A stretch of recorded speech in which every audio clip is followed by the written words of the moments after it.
This story started many scores ago by the founding fathers, many of whom may have known of the toxic contradictions that would poison this future of this great land. From a failed reconstruction, a compromised civil rights movement, a thwarted black power movement, to silenced affirmative action, and countless lynchings, occurrences of police brutality, and instances of injustice, all in between.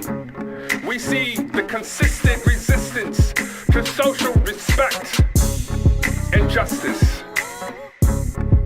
We are in haunted times where race and blackness are debated and presented like magic, tricking our best minds to think that we are in post-black racial fantasies. We are in war times where racial deflection and white supremacy and privilege are all on one side, and black poverty and mass incarceration and double consciousness are all on the other.